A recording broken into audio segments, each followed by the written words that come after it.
Over to you, Paresh. Welcome to another episode of In Conversation With. In Conversation With is a part of the CASI Knowledge series. CASI being the world's largest platform for CSR, sustainability, and volunteering. The onus lies on us to reach out to senior professionals from across the world and extract executable advice on CSR and sustainability. These seminars are a part of that process. Today's event promises to be an exciting one. While we have Indian speakers, we have special guests who will be asking a lot of questions from overseas. And a very special thanks to Dr. Kalpana, the Additional Chief Secretary, Government of Karnataka. Thank you very much, ma'am, for being with us. Right. So, without much ado, I call upon Dr. Kalpana Gopalan for the keynote speech. Over to you, Kalpana.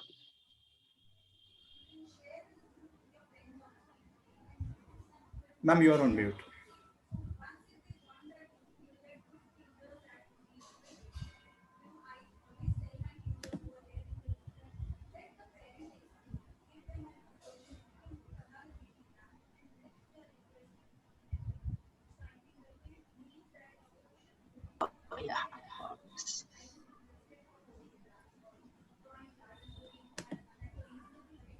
Can you hear me now?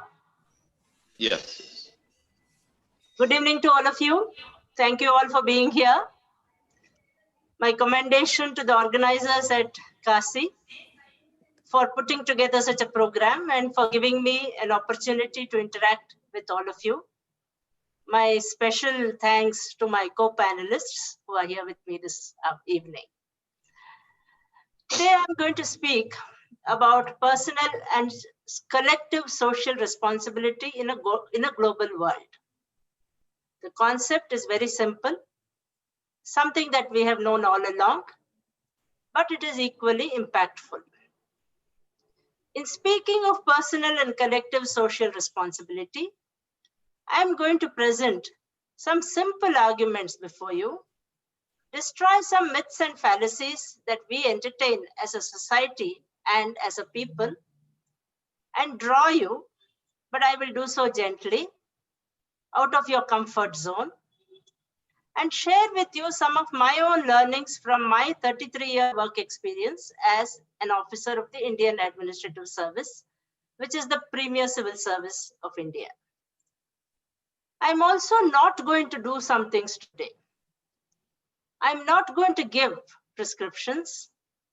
I'm not going to provide quick fixes. And I'm not going to tell you what to do and what not to do. As the mother of 2 millennials, I know it is best to leave it to your intelligence and discernment to make the best of what I have to say. So, let us begin. The first idea that I present to you is that service is self-interest. We all harbor a notion that service is something that we do for others. That feeling of altruism makes us feel good. But this is a fallacy.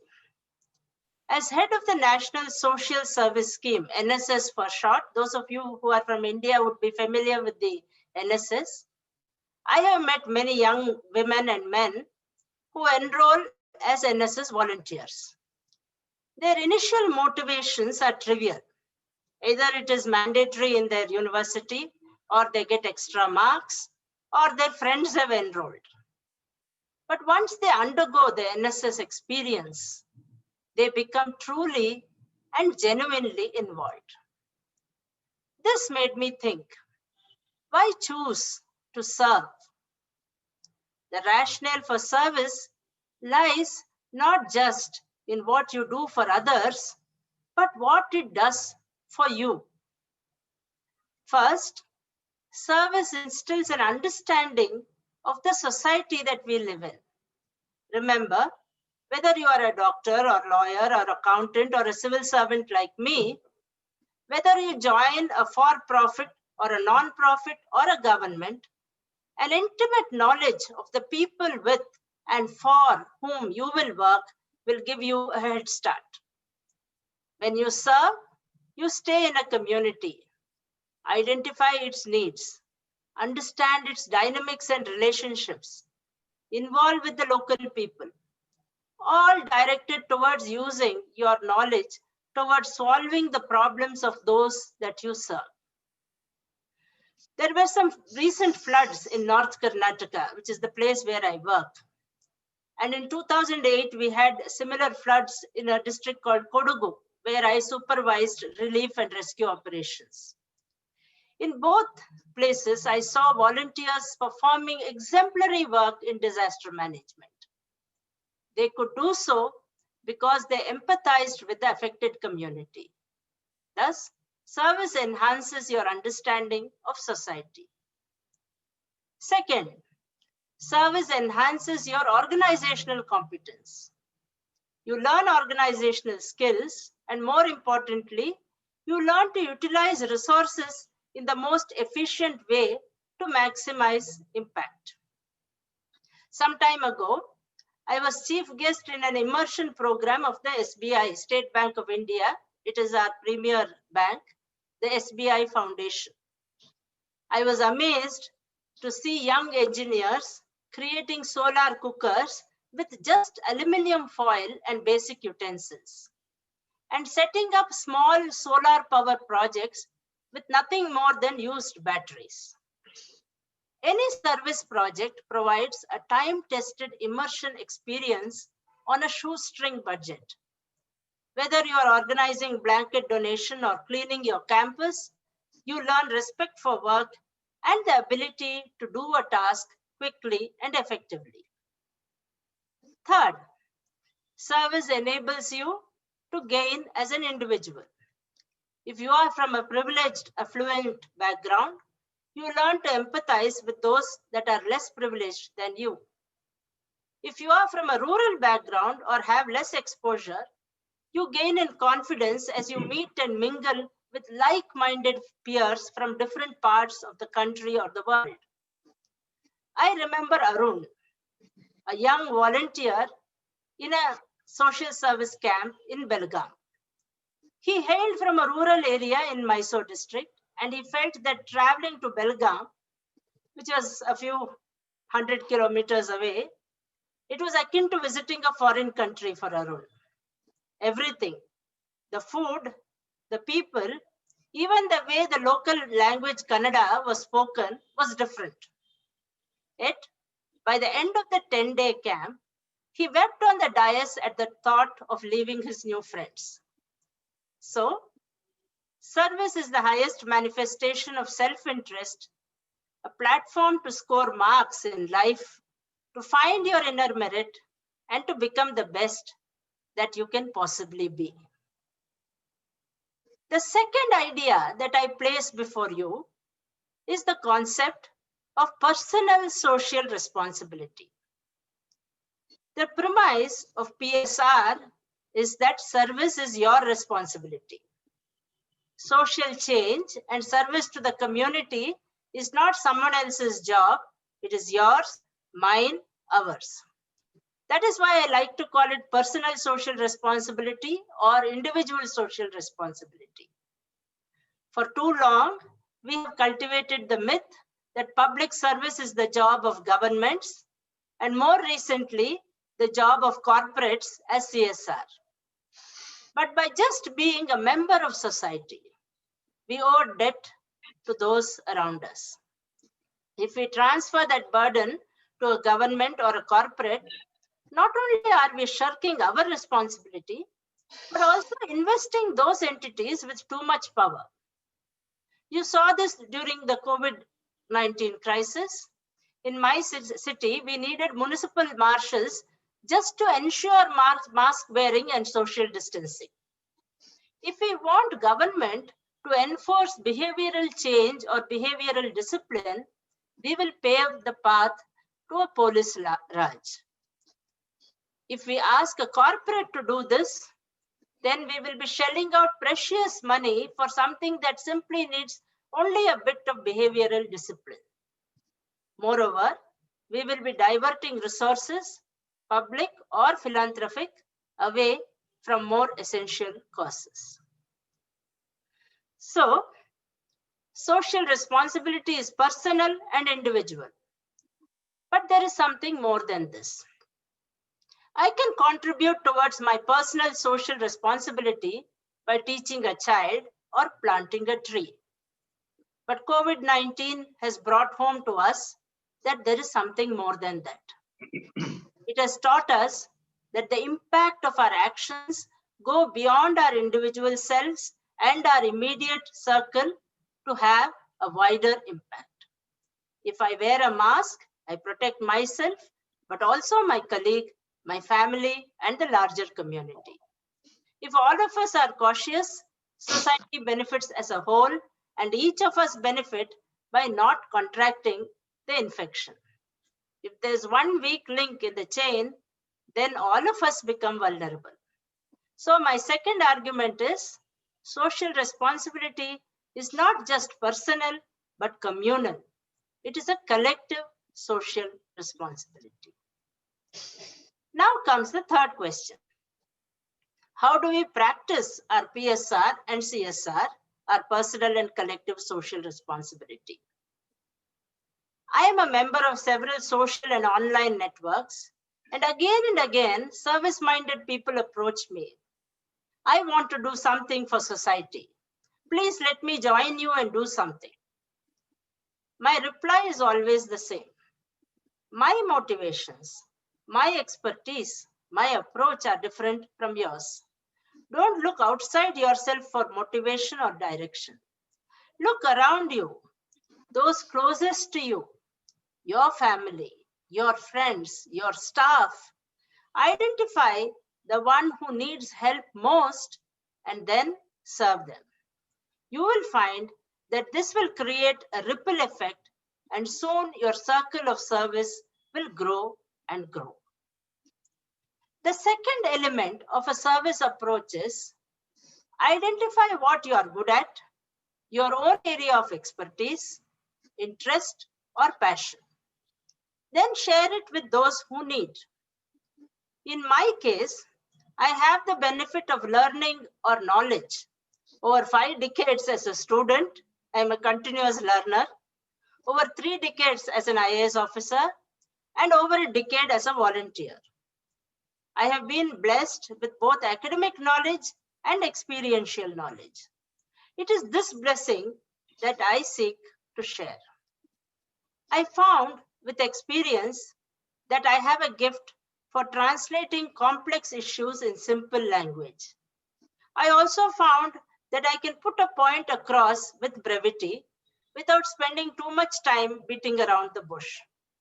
I also found over time with delight that when I speak, people like to listen.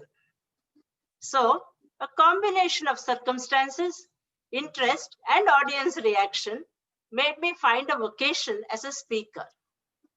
It could be anything. If you love music, then sing in a hospital, or even cheer up your morning walkers with a song in the park.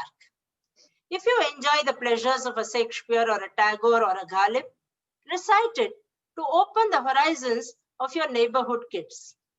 Opportunities abound within you and without. You just need to create that link. Just take that first step. The third element in choosing a life of service is being realistic. There are those who dedicate their whole life to service. But for many others, life circumstances or work responsibilities or familial responsibilities prevent such an exclusionary choice. So, for most of us, I would suggest a dual career.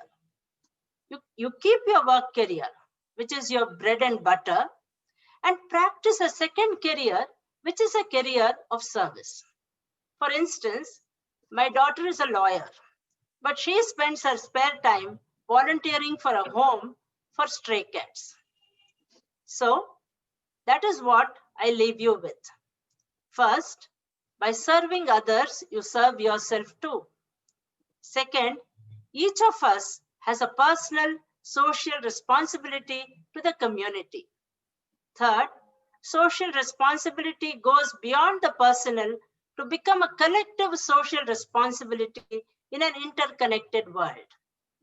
Fourth, in choosing your service approach, Start with those nearest to you and work from there.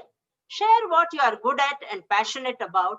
And finally, start building up a second career of service that you will practice all your life. Dear friends, you will agree that none of this is earth-shaking. These are simple, self-evident truths. Yes, my purpose was not to tell you what you already know. My purpose is to make you do. If service is so simple, so easy, so self-evident, what are you waiting for? Who is stopping you? Just go and do it now. Thank you all and good luck. Thank you so much. Thank you very much, Kalpana ma'am. The way you articulated your thoughts on service was amazing. There are 2-3 points here that I would make. Your thoughts on the second career dedicated to service is something that we will now try and adopt and promote. That was a very well articulated. While we push volunteering, while we push service, this is something that now we can use it throughout our channel. I would also like to inform you of two more things. While CASI is the world's largest CSR sustainability education platform, volunteering platform, our volunteering platform was not by design; it was by default. And when we started a volunteering platform, while CASI is a decade old and now present in 52 countries, our volunteering present is primarily around India. I was born and brought up in India.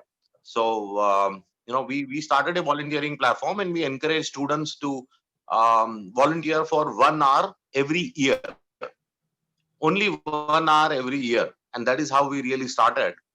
In 3 years' time now, we are the world's largest volunteering platform. We officially have 3 million volunteers in India. And we have created a couple of world records. We have a couple of world records. We have done large events. 7.5 lakh students participated in my last event on the same day at the same time, 8 o'clock in the morning. So volunteering is a habit which you spoke about, is something which we are trying to do for the last 3 years now.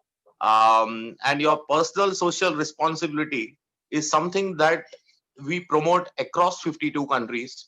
Our highest selling product, our highest promoted product, and this product is adopted by maximum number of schools and colleges across the world, is called the CSR and Sustainability Associate Program from CASI. So what really happens is we take a child in high school or in college, and the program aims to make him or her understand about CSR sustainability, right from responsibility, social responsibility to corporate social responsibility. So that is what we are promoting for the last 8-9 years now. And we have over 1 million students who have done this program. They are called associates of CASI. So, I was very happy to hear your thoughts on personal social responsibility. It sort of endorses what we are doing, that, okay, we are on the right track. The last 9 years have been well spent. You actually endorsed my highest. So I don't think you need that validation, but thank you. No, it's always a pleasure to have someone, talk the same lines that is written on the number one page at CASI, that this is what the world is. It starts with responsibility and then social and then CSR. So CSR is the last. It starts with responsibility and your own responsibility. And that is the first line at CASI, which we are doing for the last decade now. So, thank you very much for your thoughts. And I'm really very happy, that you managed to spend some time with us. So thank you very much. I'll go to my next speaker. I have a question, Dr. Anjan. Dr. Anjan, are you there, sir? Yes, I'm very much here. Yes, sir. So while I would like you to go next, but I have a question which you might want to address and then go on to your speech. As a head of a large institution, you had Indian Institute of Petroleum. It's a large institution. There is government support. There are so many students, and you have considerable, strength over corporate students, governments, etc. sitting at this institute. What are your thoughts on making it mandatory for every student to learn CSR and sustainability, because that is something which we are pushing. We have not received any success yet. We have 1 million odd students in India. But I have always said that I should make my program free and every Indian should study CSR and sustainability for free, but it should be mandatory. So what are your thoughts? And it is personal, your personal thoughts, not your organizational thoughts. No, I understand. I think it's a very interesting question. I will go back to what Dr. Kalpana said about enforcing things. I think unless you incentivize, unless you can explain to the people concerned what's in it for me, if you can answer that question, people will come back and participate. And I'll try to show you some examples during my presentation. I think that for almost every sustainability initiative that one can imagine, one can think of a way to explain to people what's in it for me. Some people will respond early, some will respond late. It's the same curve that you will see in mask wearing. Some are early adopters and some have to be beaten into it. Correct. Absolutely. So, let's start with your thoughts, sir, on, CSR and sustainability. All right, I have a short presentation. May I share that? Please. So I will also continue from where Dr. Kalpana left off. Let me share if it's visible. Are you able to see the slideshow? Yeah, we are able to see it. Thank you. So I will continue where Dr. Kalpana left off, talking about personal responsibility and how communities can come together to make a planet sustainable. I will use examples from my microcosm in India, but they can be applied pretty much anywhere. And one of the reasons why I'm delighted to be on this forum is because rather than corporate social responsibility, I would like to talk about community social responsibility, and the corporate ultimately adopts communities, whether compelled to or whether it feels that that community is important to the corporate need. So I will just start with this phrase on sustainability, which has been probably familiar to most of the audience out there if they're dealing in the space.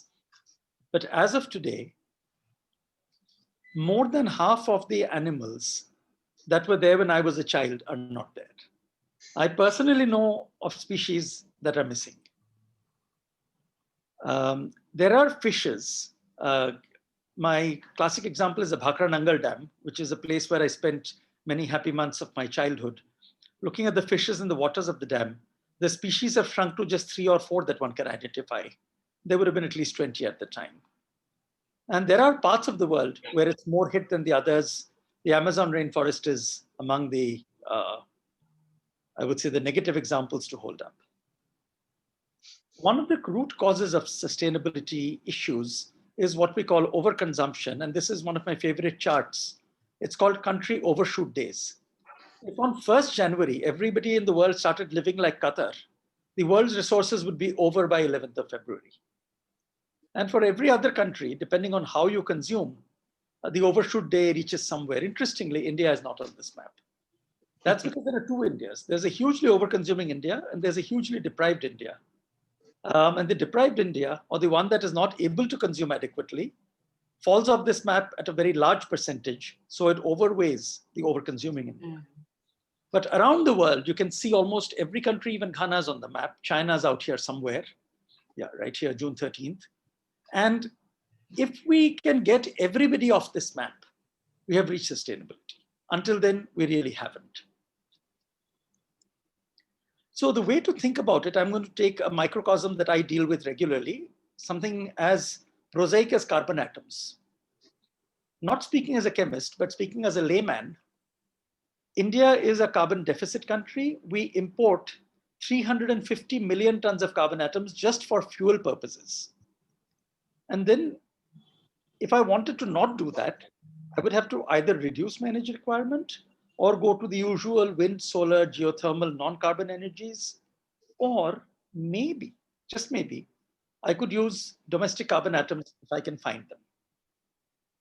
Now, I'm not going to play a guessing game. When I do this in an interactive mode, I usually ask people to guess how many million tons of carbon atoms do we throw away in India every year? Here, I'll just give you the answer. The answer is approximately 500 million tons are thrown every year, not including the carbon dioxide that our factories belch or the carbon monoxide that our steel mills give out. Just through anthropogenic human activity, we throw more carbon atoms in India than we import at 5 to 7% of our GDP every year. So if you could actually become a community of carbon collectors and users, we could actually eliminate fuel imports in this country. And this is true with almost every carbon importing country in the world. It's not just us. So here's an example of something we throw every day. Cooking oil. As a country, we import about 20 million tons and use about 28 million tons of cooking oil every year. And then after we cook at our home, some of the oil sticks to your plates, some of the oil sticks to your cooking vessel, and some of it, if you're deep frying, you just throw, or you try to reuse at great risk to health. So this program was launched about a year ago by the Food Safety and Standards Authority of India. It is called RUCO, Repurpose Used Cooking Oil. And by a simple device of having a little, auto rickshaw, a three-wheeler that goes around Dehradun city and collects the waste oil from food and beverage outlets, we collect 1,500 liters per week, which converted to biodiesel or other fuel is 60,000 kilometers of per month collection of passenger car travel equivalent. So these are very simple things. And this is a community initiative involving 25 businesses, all of which have revenues in the region of not more than $10,000 a month, probably less. So that's the power of the collective, and it's the power of the community, and the power of having an initiative that cuts across the community. This is a national initiative. There is an app. Every state, every district, every user can go on this app and become a collector or a contributor.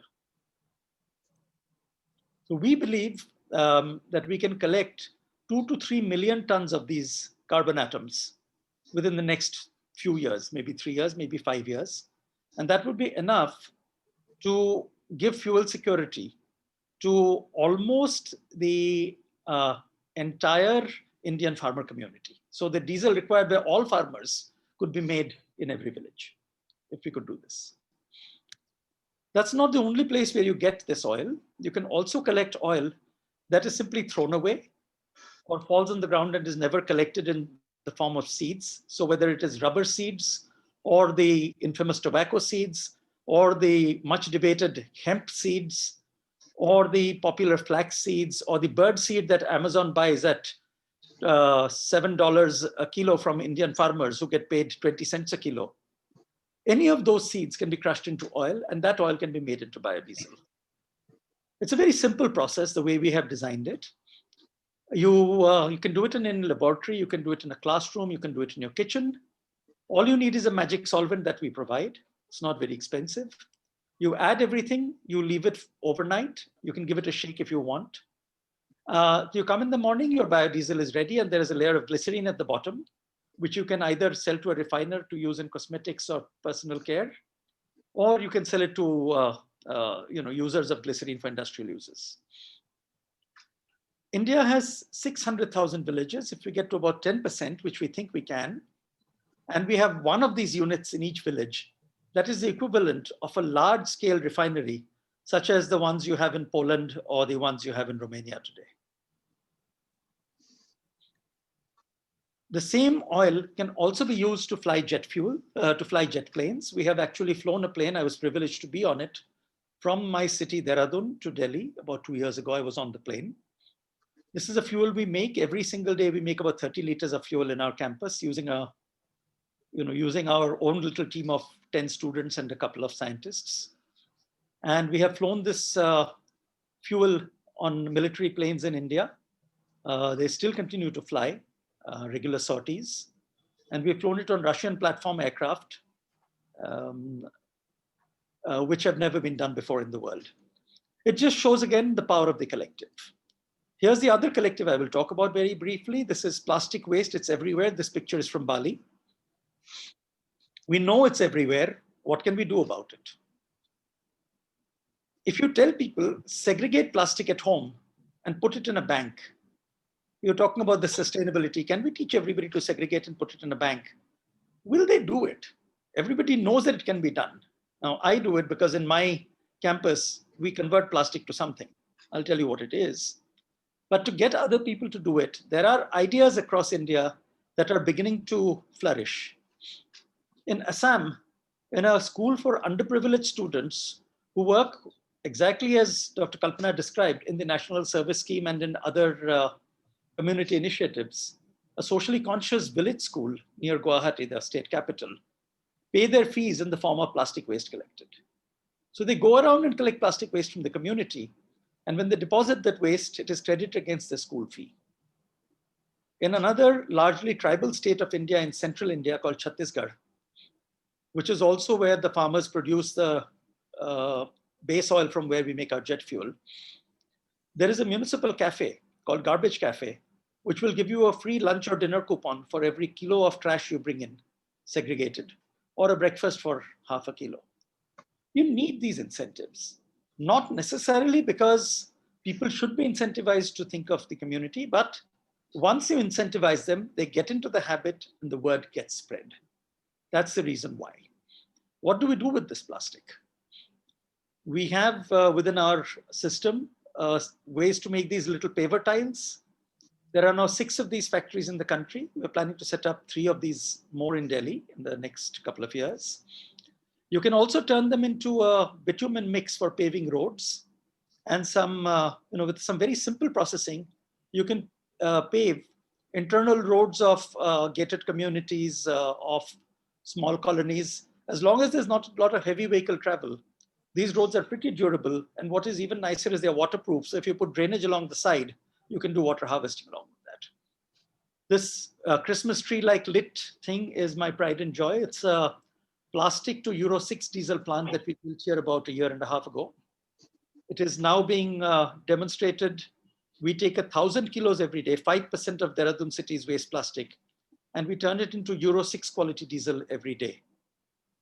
We are running some interesting problems. In winter, it tends to freeze up and choke my lines. So right now we're reheating the system, and the plant is down for that purpose.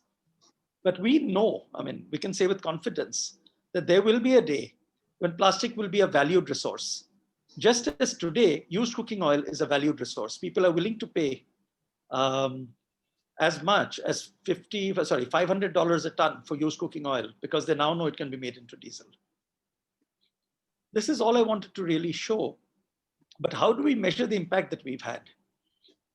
We can do that when every piece of waste in our kitchen, in our house, has been taken out. So this is my last example. This is from the wet garbage that comes into the municipal garbage dump of Pune, one of India's top 10 cities.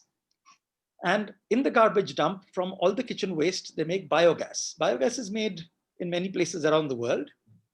But with a little intervention from us, with this little device, which is in a room of maybe about 10 feet by 10 feet or 10 feet by 12 feet, we turned it into bio-natural gas. It's as good as a natural gas pipeline. You can pipe the gas to people's houses. It can be used to cook dinner or run an industrial furnace.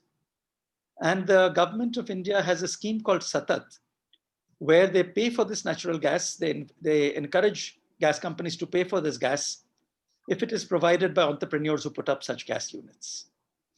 So again, we believe that we can eliminate India's natural gas imports if this catches momentum across the country and we use all our wet waste. Finally, how do we measure the outcome? On our little campus of about 250 acres, which is embedded alongside a national park, similar to the national park that Dr. Kalpana Gopalan has at Bannerghatta, we show that the carbon atoms we throw away replace carbon atoms that we import. We can see during the COVID lockdowns that nature reclaimed what it was. You leave nature alone and no waste accumulates. You put human beings and waste accumulates. That is proven. But if human beings learn to separate that waste so that each waste piece can be repurposed to what it is best repurposed at, instead of putting it into a mixed garbage, that starting point of segregation and community initiatives and corporates that come in and support these communities to scale up these initiatives and make them into movements and revolutions is what will make our environment sustainable. This is what we measure. We measure our bird count every year on our little campus. We are up to 64 species. It was 48 3 years ago. After removing our mobile towers and planting different kinds of trees so that you get different kinds of caterpillars.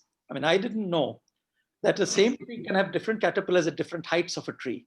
So by planting some tall growing trees, you also incentivize different butterflies. And today we have more than 90 butterfly and moth species. And this is the road I walk to my office every day. And that's the way we like it. Thank you.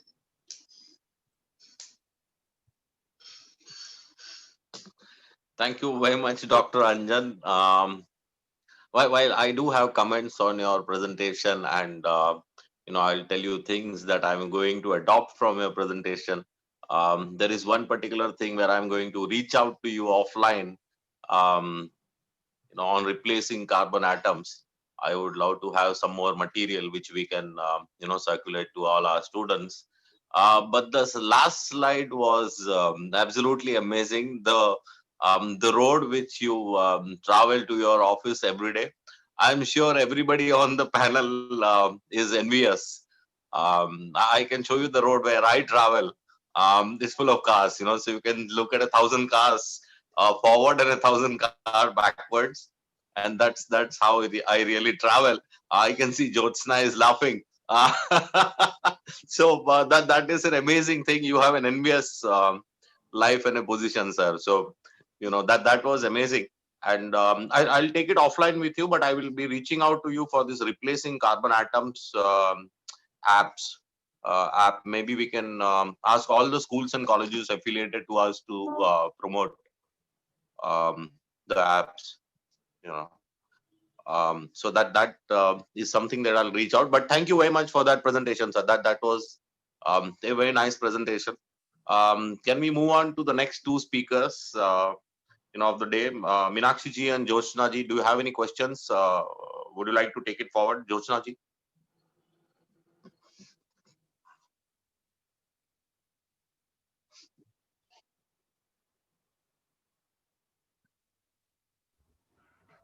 You are on mute. You're on mute.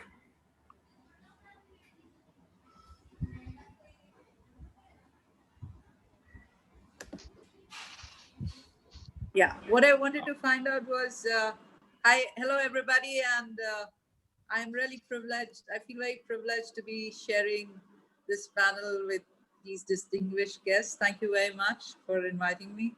So were you asking whether I can ask questions of Dr. Anjan, or is there any question of me? I'm happy if anybody has a question. Anybody from the audience has a question, please ask. And then we can move on to your, your speech, Jyotsna. Okay, fine. Okay, so what I wanted to speak today, this evening, was I come from a background of actually business sustainability. I have worked with corporates who sort of integrate the way of working as a part of their responsibility. But India, strangely, in 2013, mandated philanthropy. They said 2% of your profit has to be given in these 10 issues. Yeah, they mandated it. They sort of made it very mandatory to contribute your profits into certain social development issues, irrespective of your core talent or the core culture of your organization or your core skills. And in 2013, when it happened, while there was a sense of relief that social responsibility started becoming hugely focused in everybody's, especially the corporate, this thing, it wasn't really the best, because people were investing. It was very philanthropic.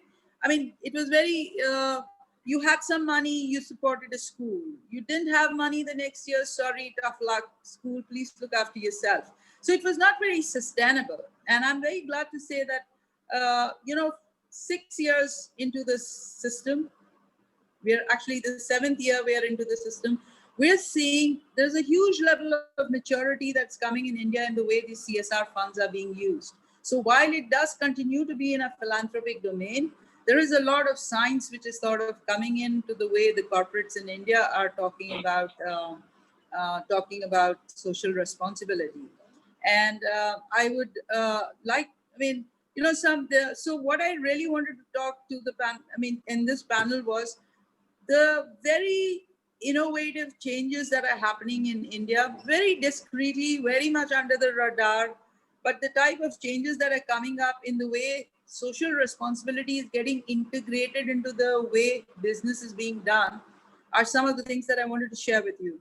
One of the main things that is happening is the ISO 26000, which is an ISO standard, which is a guidance on social responsibility, has been adopted by India as a standard, as a CSR standard.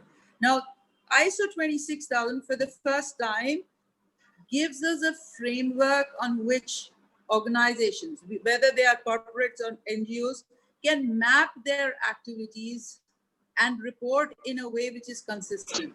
So India, basically, like if you look at a program on women empowerment in, let's say, Jharkhand or Bihar, which has got a lot of gender discrimination, as compared to a women empowerment program in Kerala, which has got a very strong gender equality, you'll see that though both the work is in the area of women empowerment, it is being done very differently. So how do you really compare the impact of a women empowerment program in Kerala, which would, as compared to this thing? So ISO 26000 sort of, for the first time, starts giving Indian CSR projects a very professional, internationally, globally accepted framework to start planning, mapping your CSR projects.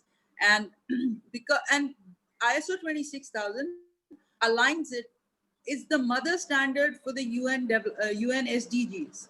It is also the mother standard for UN Global Compact Program on Human Rights. So for the first time in India, we have a framework which is working on the philanthropic lines, but starts speaking the scientific language of social development. And I've been working in this field of social CSR for the last 15 years. I've been working with corporates. So I've been from the corporate side where I've seen a lot of donations going in. And at the end of the year, we say, God, like how sustainable was my investment?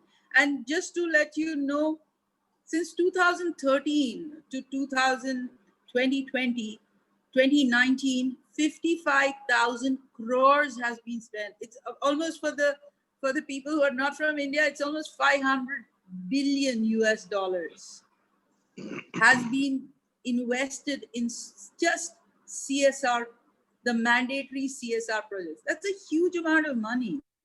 And I have people coming up to me saying that we have invested 100 crores in supporting the women, the girls' education. We built schools, and Jyotsna, I've still got 100 crores to go. Where do I invest the money? Okay, because all this has been sort of till from 2013 to 2019, we've been sort of, it's a knee-jerk reaction. Like we have so much of money, we need to give it to school, we need to give it to this. It was never really planned. And 5 years, 6 years down the line of spending money like that, there is a fear, and there is also a sense of futility, saying, where do I don't see any results, and where do I put more money in? And this is where ISO 26000 sort of helps you make a framework for a period of time, for a period of 5 to 7 years, where you can actually map out what you're doing. So, this was just about one of the main things that I wanted to share, saying that India is in the absolute flux of change. Not all is good, but then not all is bad either.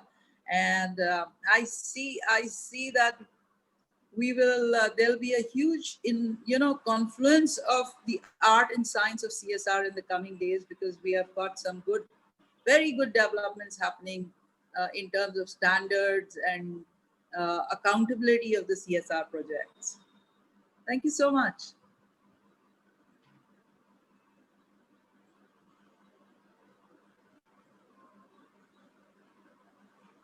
Would anybody want to know, any questions for me? I'm aware that there are 3 more speakers, and that's why I've sort of finished it a bit more faster than I could have.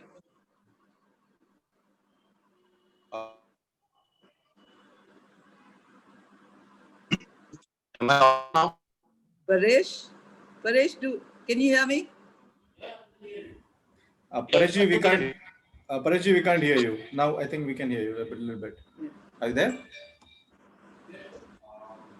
Yeah. You know, I think there was some issue with the internet. Can you hear me now? hello? You know what was the most uttered statement? Can you hear me? Yeah, I can hear you. No, that was the most uttered statement in 2020. It's the most said statement in 2020 is, can you hear me?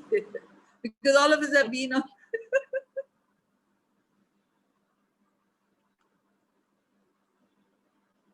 I think we've lost Paresh again.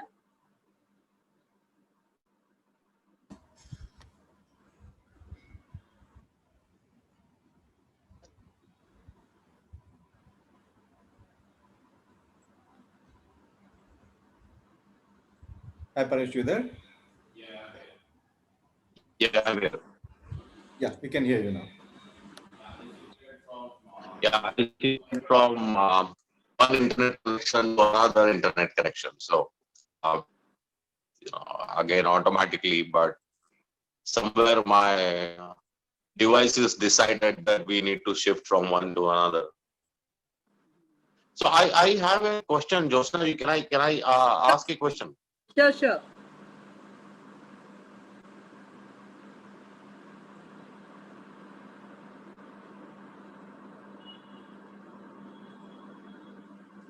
I think we have lost him again.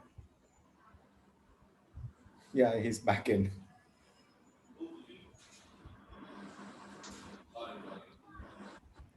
Yeah, you're back now.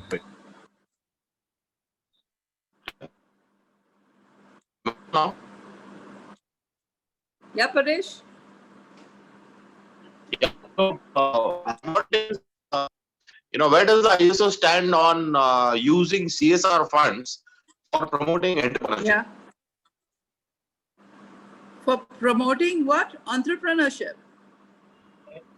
Entrepreneurship. For Paresh, promoting what was- entrepreneurship. Yeah. ISO would be very, very favorable to that because one of the core subjects in ISO 26000 is community development.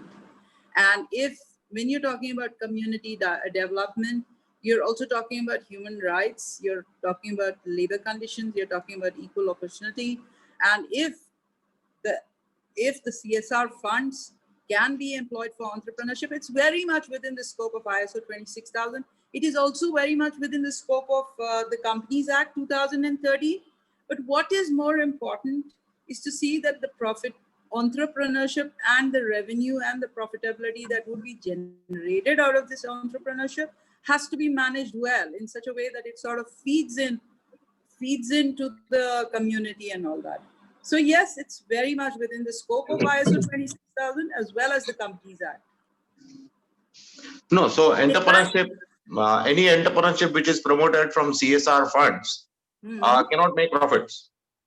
No, but that's exactly what you're talking about, Section 8 companies, where as long as the profits are plowed back into the community, it is something that India is encouraging. No. So in other words, I cannot promote through my CSR funds. I cannot promote a Zuckerberg, a Google, a Facebook. I can only promote social entrepreneurship. Yes. So you said entrepreneurship, but I would have assumed that you're talking about social entrepreneurship. So yes, it's very much under the mandate of a Section 8 company. So it's more of the social entrepreneurs where the profitability is shared within the community and is plowed back into the community. So capitalism is looked down upon. I wouldn't say looked down upon because the CSR funds is coming from capitalism. Yeah. Yeah, but we are not trying to create capitalists. We are trying to keep the money. Yeah, I mean, if you look at the amount of money that is there, that is being given to boost the economy from the banks and from your venture capitalists and also there is capitalism happening. But I suppose social entrepreneurship is equally important, and the Section 8 companies. I'm sure you've heard of the social stock exchange, which is getting hotter by the day, where it is very clearly mentioned that Section 8 companies are the only ones which can be sported on the social stock exchange. So that's not exactly. So for capitalistic companies, we have the Bombay Stock Exchange.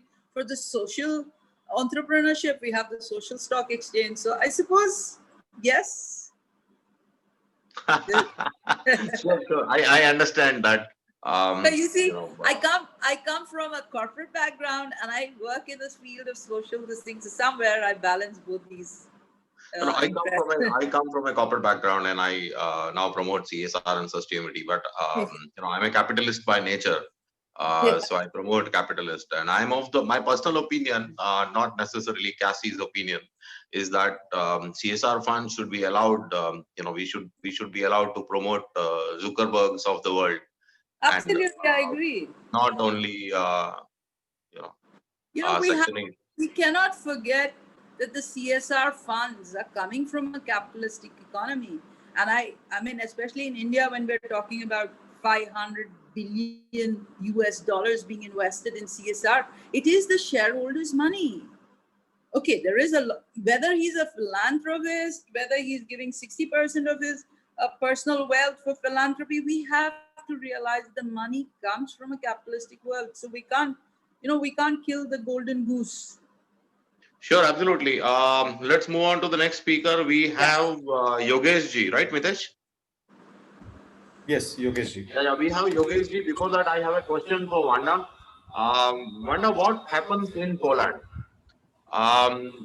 If you promote entrepreneurship, among students, is it considered to be CSR?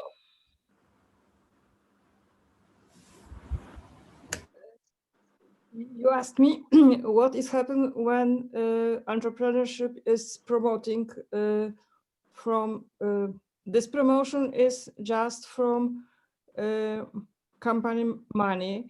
There is no separate fund for that. We don't have such situation as you that obligatory according to the law.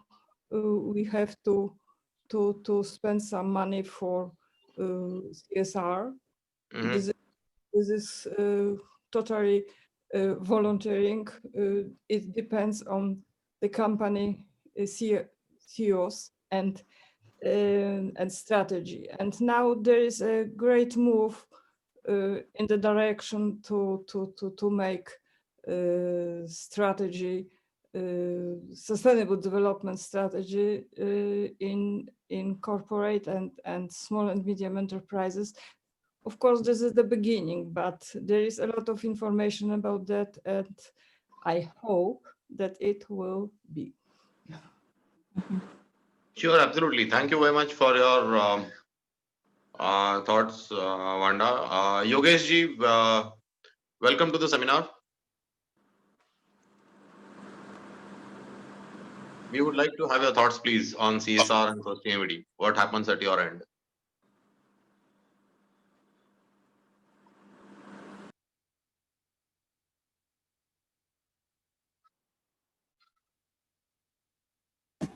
Yogesh, we can't hear you.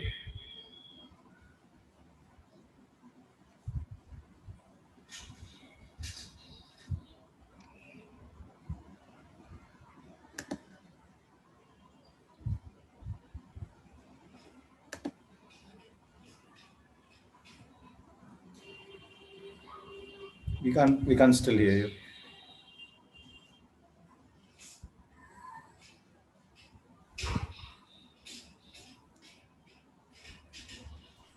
Yeah, I guess if you can disconnect your Bluetooth and just keep it on speaker, maybe.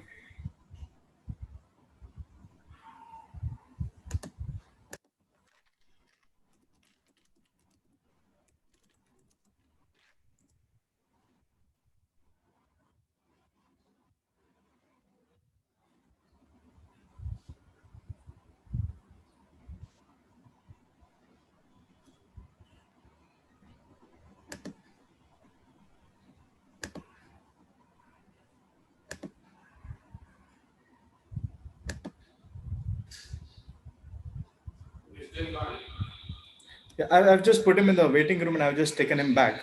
Sometimes it Okay. works. Yeah, he's back. No worries. We Yeah, he's still have back. 5-7 minutes left Yeah. in this seminar, and I was really interested if Patrick had questions for Dr. Anjan or Jyotsna.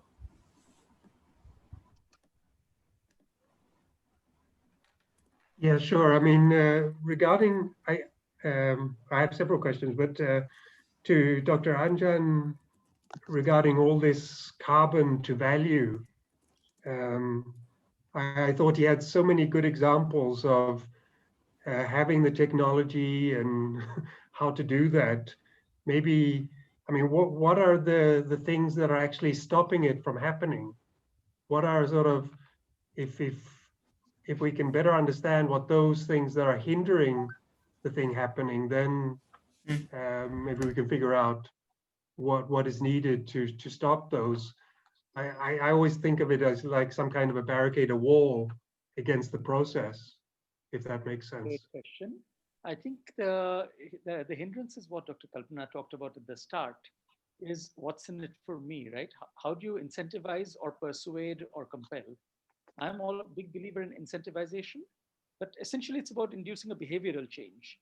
And that's what stops things from happening. If everybody believed in it for whatever reason, and everybody collected their carbon, segregated it, and gave it to the converter would make whatever is to be made of it.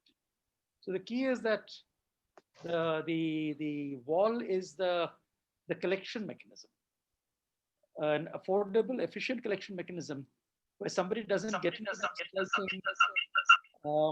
and ramp up its price. So a classic example is biomass, right? Across the world, biomass is now getting used for sustainable applications.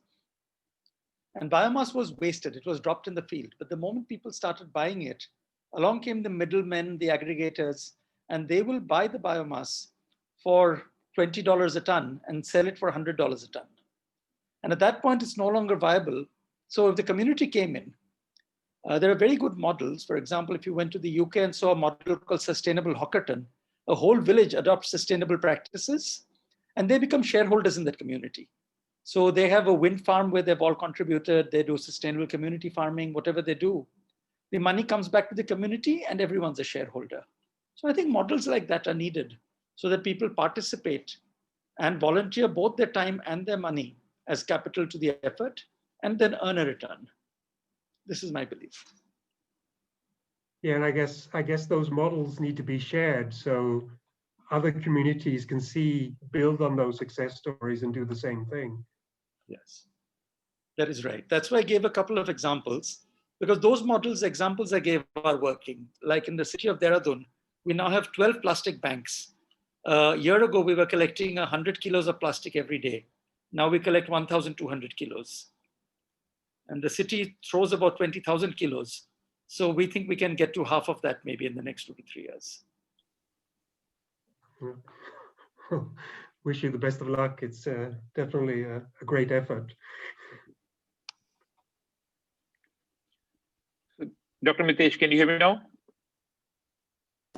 Yeah, we can. Paresh, you are on mute. Yeah. Yogesh ji, we can hear you now. Yogesh, we can hear you, please. Sure. So yeah, you're taking my views on this entire program. What I was saying is that I really feel privileged to be part of this distinguished guest list with Madam Jyotsna online and with Madam Kalpana, Gopalan, and everybody else. So I work into a little different domain where I think we focus on the environment and sustainability more from an IT programs perspective. Now, my background again is I did my engineering, and I was privileged to be part of a large organization. Everybody knows it, Bharat Electronics, where the first program of my career was to remove lead from the communication devices which Bharat Electronics were making. I'm talking about year 2001, 2002.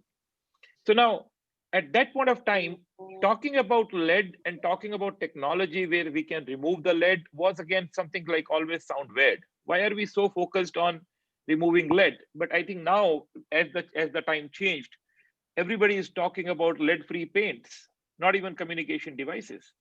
You see, when you talk about any phone or any electronics which you buy, it has at least 10 different marks on the box which say CE marking or ROHS marking. All this actually comes from a reason that this phone, these devices actually interfere into our day-to-day life so much that we need to be aware about the adverse effect of this kind of hazardous substances or hazardous chemicals. And that was, I think, I entered into my first project as a lead-free technology. We worked with our partners to remove lead. And again, now majority of the products which Bharat Electronics is making is ROHS compliant with restricting those 7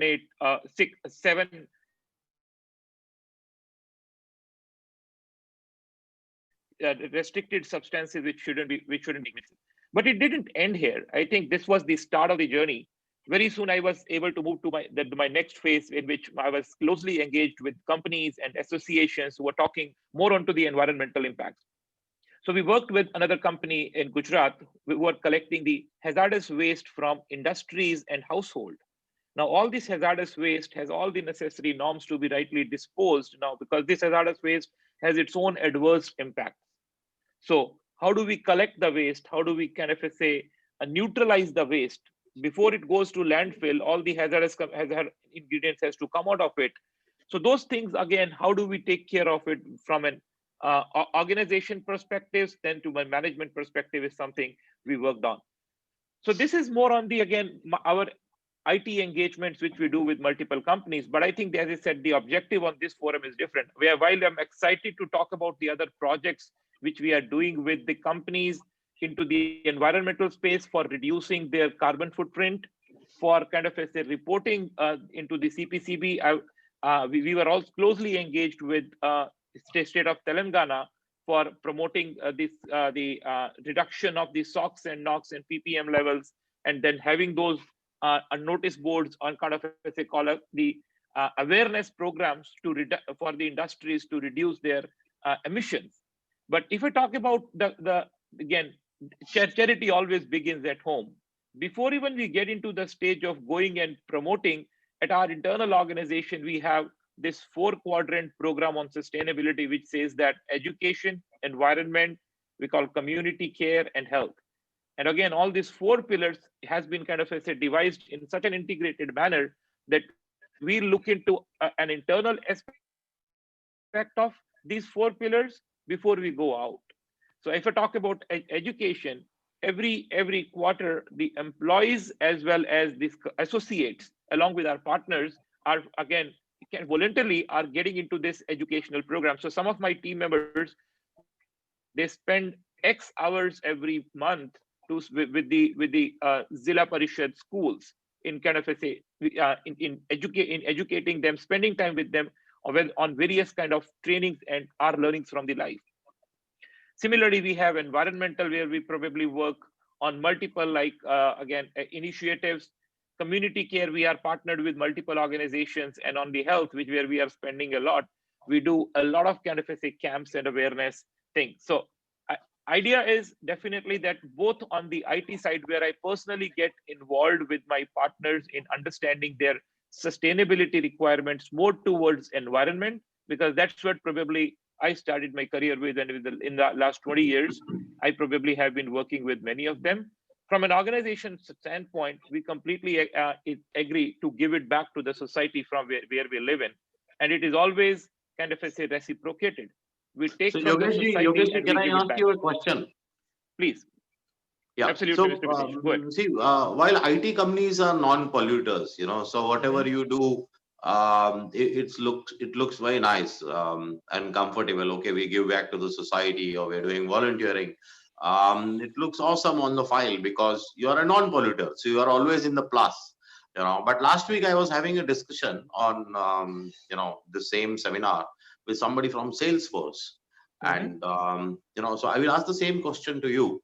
I would rather, as somebody who works in CSR and sustainability, for an IT company, I would rather like to know how many other companies or projects or manufacturers do you help in reducing or promoting sustainability through manufacturing. Because that is really where IT can contribute. A manufacturing Absolutely. can contribute somewhere else. a highway IRB can contribute somewhere else. But in an IT company, what I would really like to know is, 1, 2, 3. We helped in 1, 2, 3 companies in doing 1, 2, 3. So that really differentiates your company between the others. Absolutely, sir. I would really like you to throw light on something like that. My pleasure, Mr. Paresh. So if you talk about companies 1, 2, 3, there'll be a long list. But again, what we do into those companies 1, 2, 3 are the steps which definitely are, again, worth mentioning here. If the time, I take examples from a couple of my previous projects. One is visibility. Bring visibility into the aspect of what you are manufacturing and why you're doing so. So if I'm working as a part of, again, whatever I'm bringing is all from my real life projects which we have done. Again, for the confidentiality stake, we don't prefer to take names from the companies, but this all comes from the projects.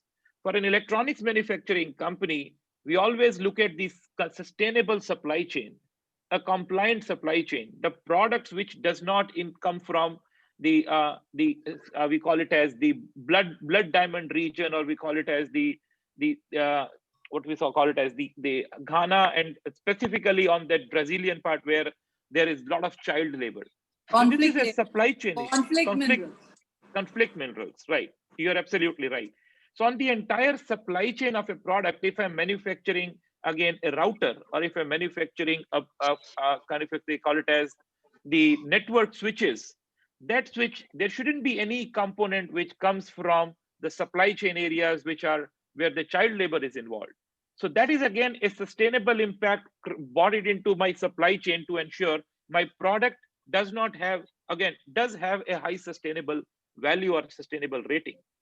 My second project I would like to talk about is this waste management project, which I was talking to. The company was because of their business, it is always they have to put all this hazardous waste back into the landfill or incinerator. It has to process it. That's what is their business. But creating a visibility around what is the hazards, how we can reduce the hazards, how we can report it back to the agencies, and again, agencies like CPCB having a clear visibility on those actually kind of give this company an advantageous edge. Now from the industrial, they move to household, and then probably a larger spectrum is created. Now the same company is working in, I think, 6 different states in India, again, doing projects with government, because the compliant framework which they have built to meet all the regulatory guidelines is clearly visible, demonstrable, and kind of scalable.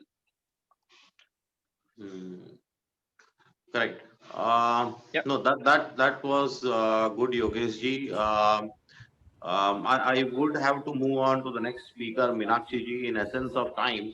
But Patrick and I will definitely get back to you. Patrick is a close supporter and a close friend.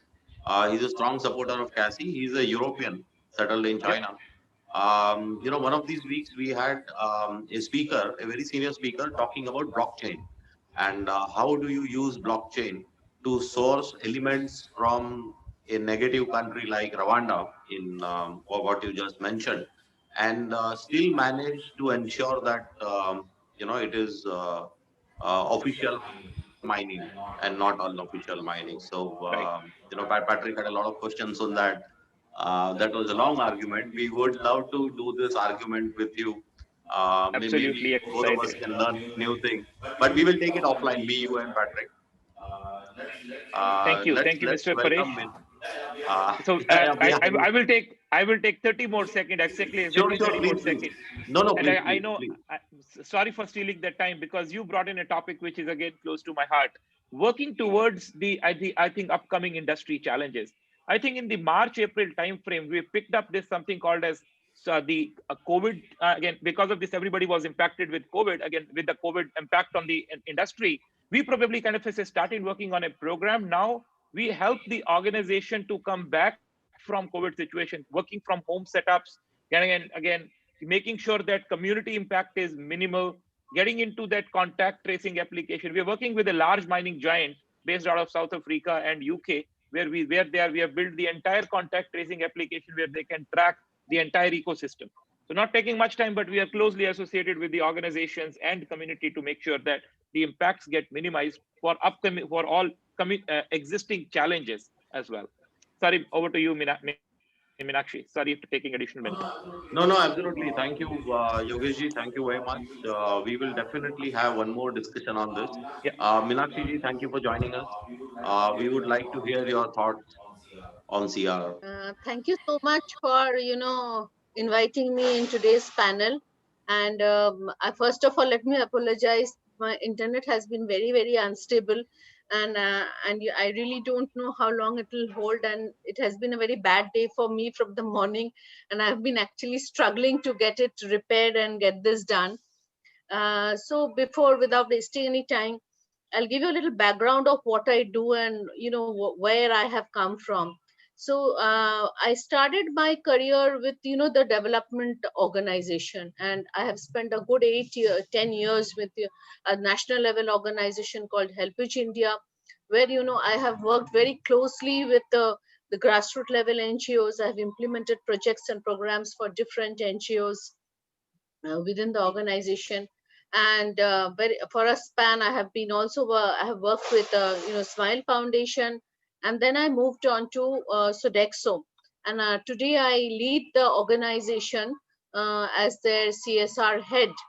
But in my portfolio, when I have already heard so many people discussing about the 2% CSR law, so this 2% CSR law is all about to do with the basically to do with the 2% CSR funding through the social projects that any organization are spending, which is brilliant. And therefore corporates are coming up and doing multiple initiatives in India on different on all the 17 sustainable goals.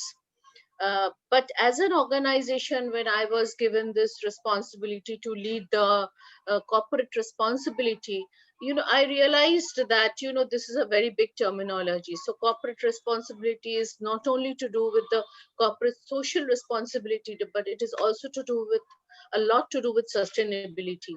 And in this last 5 years of my career, I have been working on a number of sustainable issues within the organization. So may it be plastic, and primarily Sodexo is a food service company. So, we are working largely around the food service spaces where we are implementing projects through which, we are trying to measure and capture data on food wastage, and how we can minimize and reduce food wastage. So when we work on these multiple issues through different sustainable issues that we are talking about, my other previous speakers have spoken about, it is really very interesting to see that how, whatever is wasted can actually be put back into the society, or it can be put back into the environment, so that and it becomes compostable, and actually there's a circular economy around it, and how we can minimize and get, achieve zero carbon. So while I am talking about all of this, I would also like to, highlight upon a couple of things where personally I feel would make a lot of difference to the, to society by and large, and that is women empowerment. So while corporates, while communities are working on women empowerment projects, but what is the requirement today in supporting projects or supporting women overall as such? So there are some statistics around it, and there are some data around it, which says that if a woman is liberated, is given the right education, and is given the right resources with the right financial stability, a woman would be able to feed 150 more million people in this world. I am not saying that our counterpart would be not be able to do that, but it is so that when a woman is equipped with the right education or financial resources, then she is the one who will be able, who is the person in the family, within the community, who spends a lot of money for the education of his or her children, for the health of her children, for the financial security of her family, to help the community around her. And that is why it is important that, we support women in all sphere of our life. So as an individual, so when I work within a corporate, then what I can do to support this community. So in the broader atmosphere of under the umbrella of corporate responsibility, there are three journals in which you can support women. One, you can support women through the organization, through your multiple HR policies. So to train them, to bring them on board, to retain them, to ensure that they are there in the managerial skills, or in the board member, as a board member they are present. Not only that, to have some flexibility around the policies within the organization, which could be like flexible working hours, or other small initiatives to enable women to work within an organization. And that number of corporates are doing so. But there is one very big gap which is there, where we can actually address, is the middle sector. So that is the supply chain management, which I'm going to speak about a little more in depth. So within the supply chain, within our organization, or I feel that all organizations can do, is to support women entrepreneurs. So if you support women entrepreneurs and give them and handhold them and give them certain leverages, these are the people who will actually be the foreigners of the community tomorrow. They are the ones, these women are going to be the one who is going to lead the country, or who's going to bring about a very big change within the country. I am not saying that men don't do that, but it has been multiple studies globally, internationally, across the world, has proved that if women are given the right resources, then there is a 55% better chance of overall progress.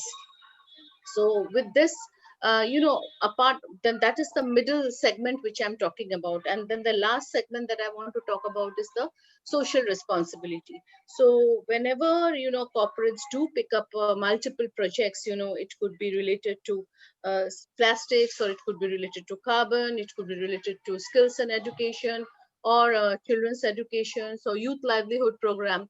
Again, women plays a very, very important role. And I'm sure, so if we could support projects through the women empowerment project, if we could support the local communities through our grassroots NGOs, I think that is also really going to make a remarkable impact on the community by and large. So overall, I would like to leave the viewers today with a thought that being myself a woman, how I could actually bridge the gap between being in the development sector and working in a corporate space. I have been able to put my knowledge, and I have been able to put my understanding, my experience, to marry these two, to actually help both the company that I'm working in and the NGOs that I'm working with, to support in all sphere the Women's Empowerment Project through the supply chain and through the social responsibility project. So since there is a short of time and I am a little skeptical about my internet services, I had prepared a presentation to show it to all of you all, but unfortunately I decided it's best that while I speak, at least the viewers should know who am I, rather than hearing a voice. And I thank Dr. Mitesh and Dr. Paresh for giving me this opportunity. And I loved all the speakers, that they have been speaking about. All of these topics are very close to my heart. And once again, I feel that together we will be able to make a change in the society. Every individual personal contribution can actually bring about a lot of change in the society today and tomorrow. Thank you so much. Thank you, Minakshi ji, for that, for your thoughts. That makes today's seminar complete, right from the government to a very large education institute, CSR from the IT point of view, and then finally women empowerment. I'm totally in for women empowerment. In fact, we are doing a few large projects to promote entrepreneurship in India. We are trying to create 500,000 entrepreneurs, grassroots level entrepreneurs. We are working with the government for that, 2 state governments for that. And we are just about to approach the Uttarakhand government. So I will meet, possibly try and meet Dr. Anjan sir if he is free when we are in Dehradun. So thank you very much. I just have a little announcement. Thank you very much, Nimet, for being with us. Nimet is, joined us as an audience today. She'll be a future speaker. She's a young practitioner for sustainability. Thank you, Wanda. Thank you, Patrick. And thank you very much, Anjan sir, for your precious time. Thank you, Yogesh ji. Right. Jyotsna ma'am, thank you very much. Right. So thank you all very much. Thank you very much, sir. Anjan Thank sir. you.